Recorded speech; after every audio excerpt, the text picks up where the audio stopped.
Assalamualaikum grade 10. How are you? Faiza Nadeem is here with your English lesson. And as usual, she is wishing and praying and hoping that all of you are healthy, wealthy and fine.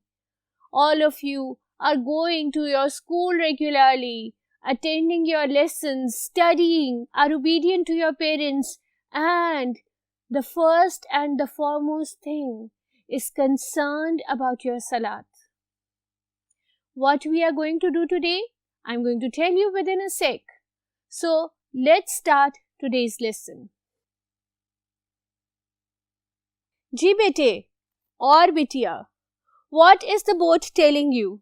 The board is telling you to take unit number 5, page number 55 to 56 out. And the name of the topic, the name of the unit is The Rain. It's a poem. It's a poem which is written by W.H. Davies. Right? The poem is on the board along with the word and their translations.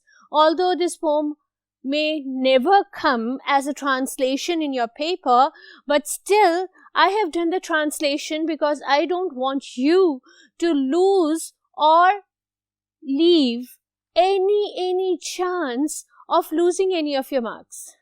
So I have written the words and the translation on the board. What usually comes as far as poems are concerned is your summary and your paraphrasing. So let me read the poem out for you first and I'll do the paraphrasing side by side. What you need to do is to keep a pencil in your hand and to copy down whatever I have said side by side at the side or at the empty pages of your book, related to the stanza that I'm going to paraphrase, so that you don't have any chance of missing any marks in your final exam. So I'll start reading the poem and you start writing down the paraphrasing.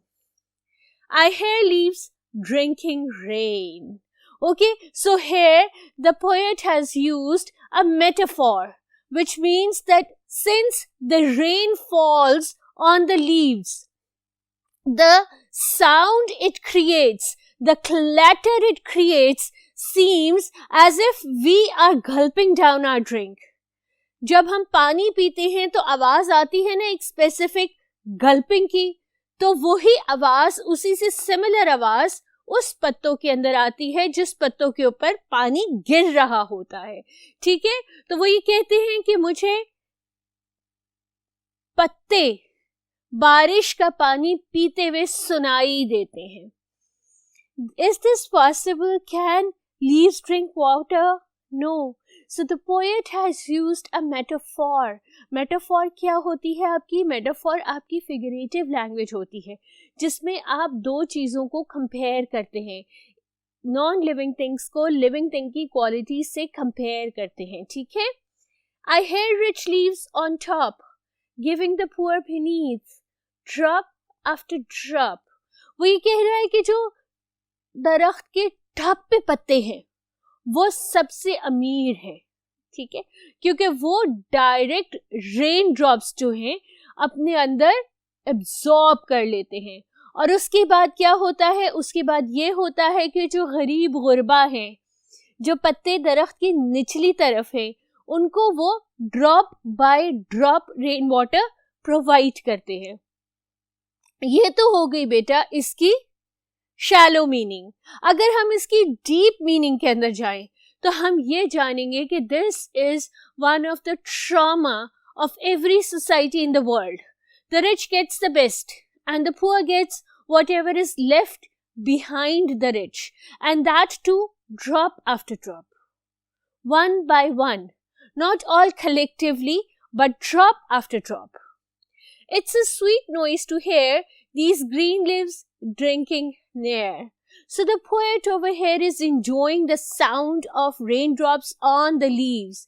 He is saying that it's such a sweet noise to hear that the raindrops are falling on the leaves drop by drop, khatra ba khatra, पिटर पैटर rain drops गिर रहे हैं leaves के ऊपर, और वो जो sound create कर रहे हैं वो पोएट को बहुत फैसिनेट कर रहा है, वो बहुत इंजॉय कर रहा है उस साउंड को। ये आपका फर्स्ट स्टैंजा था, ये आपका सेकंड स्टैंजा है।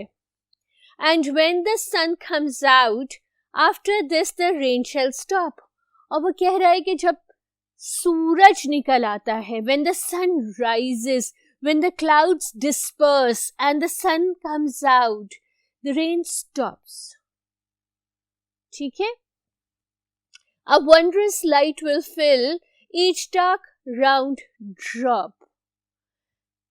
यहां पर shallow meaning तो यही है ना कि when the sun comes out, the clouds disperse, or the clouds have fallen down, they have disappeared because whatever they were carrying has been splashed onto the earth.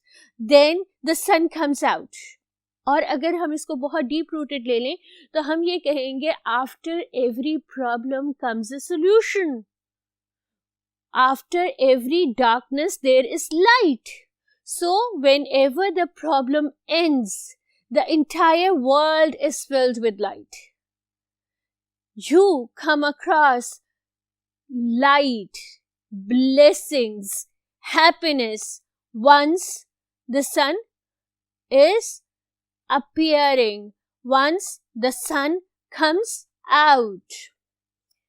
Each dark round drop, your problems, your issues, your dark round drops, each of them are negated, they are erased, or they are filled with a new hope when the sun comes out. I hope this sun shines bright, it will be a lovely sight.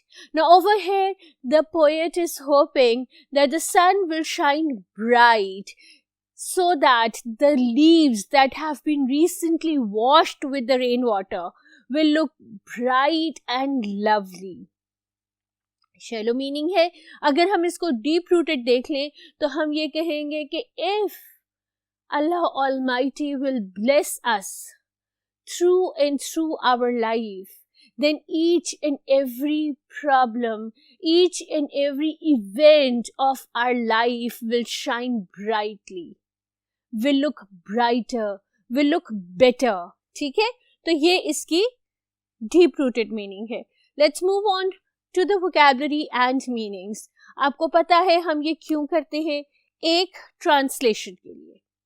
आपके translation के 8 marks at stake होते हैं अगर आपने अपने chapters की translation नहीं की. आपके किसी भी चैप्टर से कहीं से भी कोई से भी 3 पैराग्राफ आपका पेपर मेकर देता है और आपको ये एक्सपेक्ट करता है कि उन 3 में से किसी भी 2 की ट्रांसलेशन आपकी आंसर बुकलेट में मौजूद हो. और हर पैराग्राफ की ट्रांसलेशन कैरी करती है 4 एसेंशियल मार्क्स.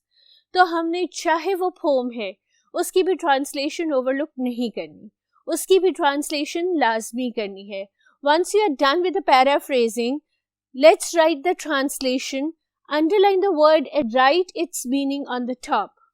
लीव्स पत्ते, टॉप सबसे ऊंचा सिरा, बीनीथ नीचे, स्वीट नॉइज जल तरंग, नियर नजदीक, वंडरस खैरा कर देने वाली, राउंड गोल, सनशाइन धूप, ब्राइट चमकदार, लवली रूह परवर, साइट नजारा, रिच और पुअर, गरीब और घने. ठीक है, ये आपकी थी वर्ड्स और उनकी meanings. Let's move on to the exercise that is present after the end of this unit. आपके हर चैप्टर, हर यूनिट के कॉम्प्रिहेंशन के बाद आपकी लेबल्ड एक्सरसाइजेज हैं. वोकैबुलरी, कॉम्प्रिहेंशन, राइटिंग स्किल्स और ग्रामर. आज के इस लेक्चर में हम यूनिट 5 की वोकैबुलरी एक्सरसाइजेज को टच करेंगे. So let's move on to the vocabulary exercises.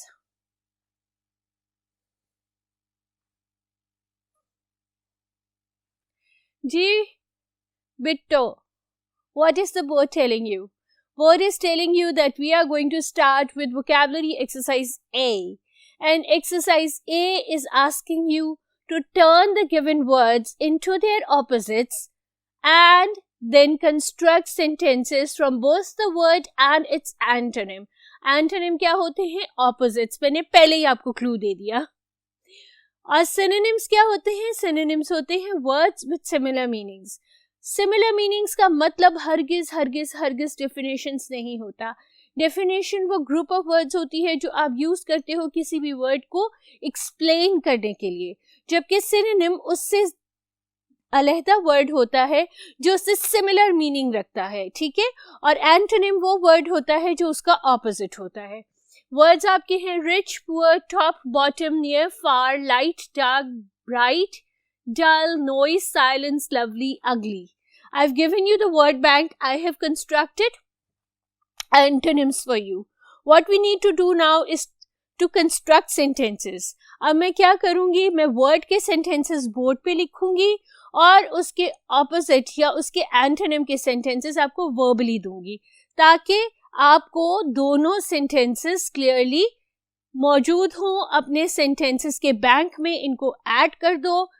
5 marks का क्वेश्चन आता है जिसमें आपको कहीं से भी कोई भी वर्ड दे दिया जाता है, आपको उसका सेंटेंस कंस्ट्रक्ट करना होता है और आपको जो सेंटेंसेस कंस्ट्रक्ट करने होते हैं उनके होते हैं 8 में से 5, यानी आपको कोई से भी 5 sentences out of 8 words construct करने होते हैं, right. So rich, construct easy sentences. My uncle is a rich man. और पुअर का क्या सेंटेंस हो जाएगा? We should always help the poor. Top, your file is on the top shelf, ठीक है. And the bottom, depth of the bottom of the well is unknown. Near, I want to go to the park near my house. And far, we should not go far away from home or else we will get lost. Light, I enjoy playing cricket in daylight, ठीक है, मुझे night matches नहीं पसंद. And dark, children are not supposed to leave their houses after dark. Bright and dull, you are wearing a very bright pink color shirt if you want to add up to. Dull, don't be so dull. Get up and do some activity. Noise, there was a lot of noise in the classroom after the teacher left, ठीक है. And silence, the class was filled with silence as soon as the principal entered into the room. Lovely, and its antonym is ugly. Your hairstyle suits you. You are looking lovely.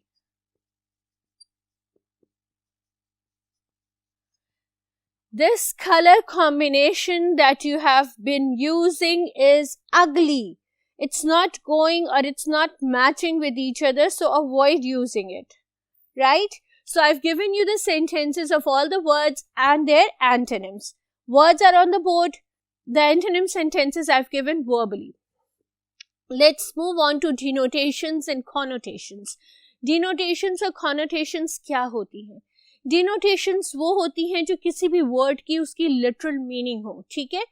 कोई भी word है उसकी जो literal meaning है वो denotation है और जो उसकी फिगरेटिव मीनिंग है वो कॉनोटेशन है. लिटरल और फिगरेटिव क्या होती है, मैं जब ये आपके साथ करूंगी, ये एक एग्जाम्पल जो बोर्ड पे है, तो आपको इसको और क्लियरली एक्सप्लेन करूंगी. एक सेंटेंस है जैसे Adeel was surprised, Adeel was amazed, Adeel was astonished. इन सब तीनों अल्फाज की मीनिंग्स जो हैं वो सरप्राइज ही हैं. सरप्राइज, अमेज्ड या एस्टोनिश्ड, कुछ भी आप यूज कर लो, इसके मतलब तकरीबन सेम है, लेकिन ये डिफरेंट तरीके से डिफरेंट जगहों पे यूज होते हैं. ठीक है, आप एक गिफ्ट देखोगे अपना सरप्राइज, तो आप उसको देख के सरप्राइज होगे, आप एस्टोनिश्ड नहीं होगे. ठीक है, आप अगर किसी की परफॉर्मेंस देख रहे हो और आप उसको देख के महजूज हो रहे हो, एंजॉय कर रहे हो, तो आप अम्यूज होगे, नीदर आप सरप्राइज होगे नॉर आप एस्टोनिश होगे.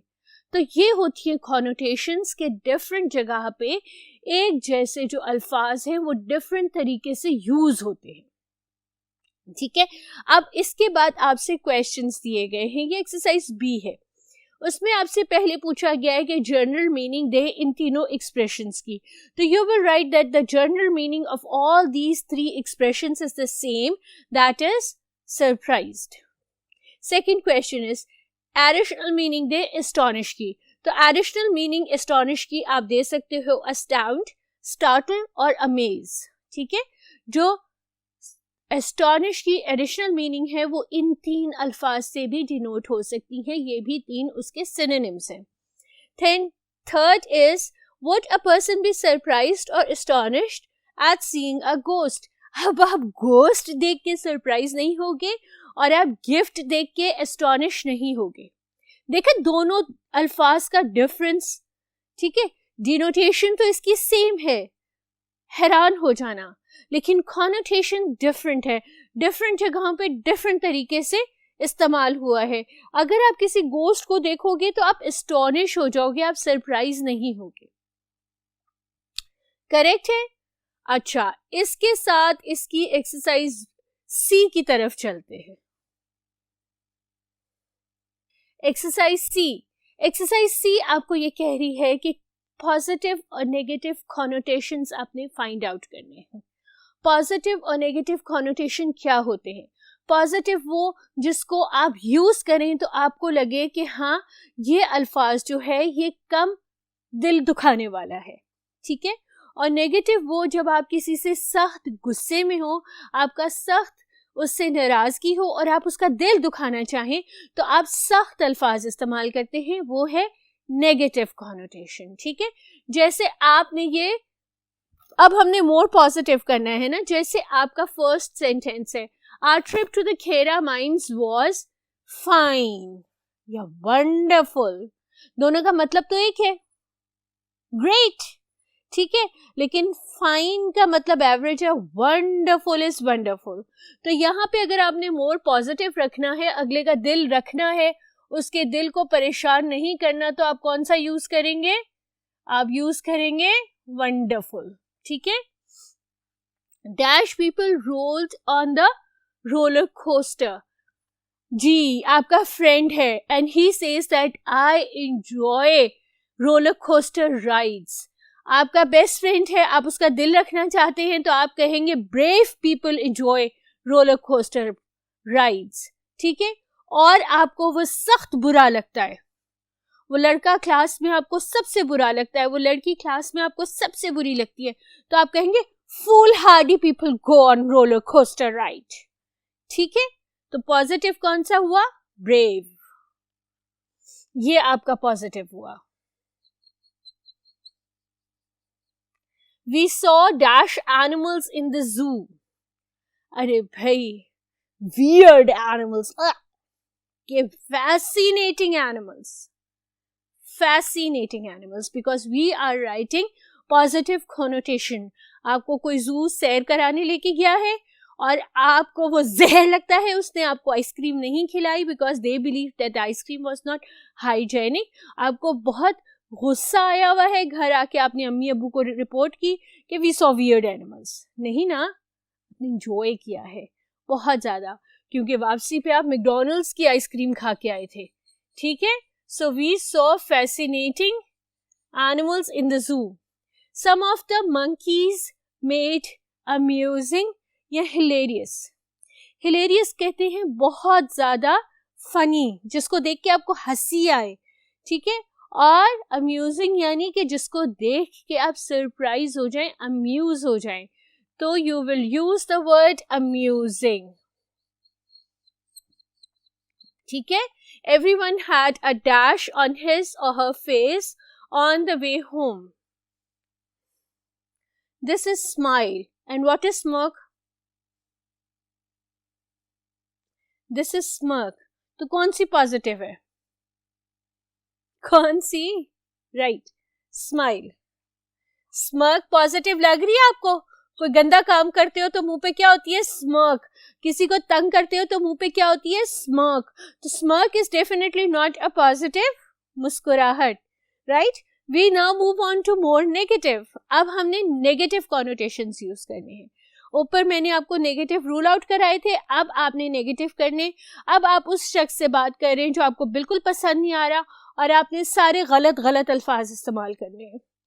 We bought dash souvenirs at the amusement park. अब आपने कोई रिस्क नहीं लेना, आपने कोई दिल किसी का नहीं रखना, तो आप हरगिज इनएक्सपेंसिव नहीं कहेंगे, चीप. ठीक है. इनएक्सपेंसिव थोड़ा सा रिस्पेक्टेबल लग रहा है ना, किसी का दिल नहीं दुख रहा, तो हमने दिल तो दुखाना है, हमने नेगेटिव बात करनी है, तो हम क्या कह रहे हैं? Cheap. There are 3 more sentences of this exercise. Let's do those and then we'll move on to the next vocabulary question. I hate a dash sandwich. Moist होता है damp, हल्का हल्का सा पानी वाला. लेकिन मुझे तो बहुत गुस्सा आ रहा है, किसी ने मुझे बहुत सॉगी सैंडविच दिया है. सॉगी सैंडविच किसको अच्छा लगता है? किसी को भी नहीं अच्छा लगता. जिसमें पानी गिर जाए, सैंडविच में गीला गीला हो जाए, वो तो बिल्कुल मजे का नहीं लगता ना. तो किसी ने आपको दे दिया, आपको बहुत गुस्सा आ रहा है, तो आपने क्या कहना है? I hate soggy sandwich. I didn't like the dash on the gestures face. Green और स्मर्क. क्या नहीं अच्छी लगती? स्मर्क. ठीक है, ये नहीं अच्छी लगती. जेस्टर कौन होता है? जेस्टर क्लाउन होता है. अब the clown was not having a green, the clown was having a smirk, यानी क्लाउन दूसरों का मजाक उड़ा रहा था. It made me feel uneasy या फ्राइटेंड. अनईजी पॉजिटिव है, ठीक है, सॉफ्ट सा वर्ड है, हम यूज करते हैं सख्त ही negative word which is frightened. So now you have used the connotations both in the positive and in the negative manner, right? Positively भी use करके देख लिया हमने, negatively भी use करके देख लिया. अब हमारी जो exercise है वो कह रही है कि आपने words और उनके synonyms देने हैं. Words are on the board, synonyms are on the board. Sentences में आपको verbally create करके दूंगी, आपने अपने सेंटेंस बैंक में ऐड कर देने हैं. ठीक है. शाइन का सिनोनिम है ग्लिटर. ठीक है. The sun shines brightly during the summer season and the glitter. My dress was filled with glitter and it sparkled at night. Next word is bright और उसका सिनोनिम है लुमिनस. ठीक है. Bright. She is a very lively person. She always wear bright color clothes, right? And luminous. Luminous reflectors were put on the road for the drivers to go straight at nights. Noise and clamor. We should not make a lot of noise when the teacher is not around. Clamor. The clamor created when the bowl or when the metal bowl fell on the floor disturbed everyone in the house. Lovely and beautiful. You are wearing a very lovely dress. Where did you buy it from? The beautiful scenes of Murray keep me captivated throughout the journey.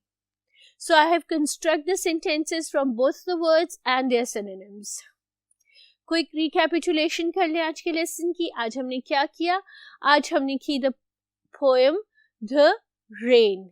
उसकी हमने paraphrasing की, translation की, vocabulary की exercises की जिसमें हमने synonym भी बनाए, एंटोनिम्स भी बनाए और हमने की डिनोटेशंस और कॉनोटेशंस. इनका डिफरेंस जाना और इनको पॉजिटिव और नेगेटिवली यूज किया. सबको कंप्लीट कर लेना जब तक कि मैं आपको अपने नेक्स्ट लेक्चर में नहीं मिलती. मुझे दुआओं में याद रखना, पढ़ते रहना, हंसते रहना, खेलते रहना, लेकिन अपनी नमाज की सख्त परवाह करना. अल्लाह हाफिज.